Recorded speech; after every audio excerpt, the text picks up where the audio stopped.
ES pateko į didžiausią savo istorijoje krizę. Žlugus eurozonai, skaudžios pasekmės nusiristų per visą pasaulį, neaplenkdamos ir Lietuvos. Prisiminkim, nuo ko ta krizė prasidėjo, nuo didžiulės finansinės institucijos Lehman Brothers Amerikoje griūties, na ir bangos nusirito per visą pasaulį. Dabar, jeigu žlugtų, subirėtų arba labai stipriai būtų pažeista eurozona, tai būtų žymiai didesnis, sakyčiau, žingsnis į bedugnę negu Lehman Brothers žlugimas.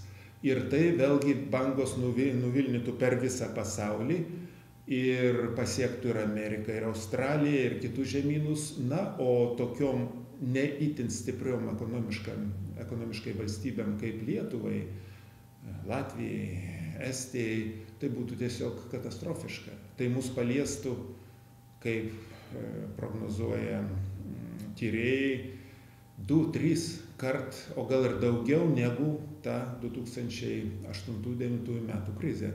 ES ieško priežasčių ir kelių eurozonos stabilumui sukurti. Pagrindinė priežastis to, kas atsitiko prieš porą metų ir kas dabar gali atsitikti antrą kartą dar skausmingiau, yra tai, kad įsigalėjo dešiniųjų laukinio liberalizmo, sakyčiau, ideologija, požiūriai, kad rinkos neturi būti reguliuojamos, kad ta nematoma rinkos ranka sutvarkys viską kuo geriausiai, o valstybė turi atsitraukti, turi viską užleisti rinkai. Tas požiūris ir atvedė į krizę ir gali atvesti į dar didesnę krizę. Ir dabar siekiama, kad valstybė reguliuotų, siekiama, kad vyriausybės užkirstų kelią tiems didžiuliams įsiskolinimams, biudžeto deficitui, kad valstybė kontroliuotų tam tikrą prasme ne tik finansinės institucijas, bet ir tas reitingų agentūras, kurios paradoksaliu būdu pelnosi iš to, kad valstybės stumiamos į krizę.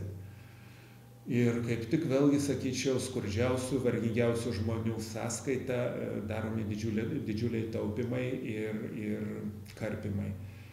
Na, aišku, nedarbas didžiulė problema ir vėlgi mes kairieji socialdemokratai sakom, kad ne tik tai taupimas turi užkirsti kelią nedarbui, tačiau turi būti išleistos europinės delegacijos, turi būti įvestas finansinių sandorių mokestis, kuris nepaliestų žmonių, paliestų tik tai bankus, institucijas, tai tarp bankinių atsiskaitimų. Na, reikia specialaus fondo darbo vietoms kurti. Jeigu ES lyderiai, dėja dabar daugumoje šalių ES yra dešinieji, jeigu jie supras, kad būtent socialdemokratiniai žingsniai gali išgelbėti ir eurą, ir Europą, tai ir padarys atitinkamas išvadas ir sprendimus, tada krizei gali būti užkirstas kelias. Tikėsimės, kad taip ir bus.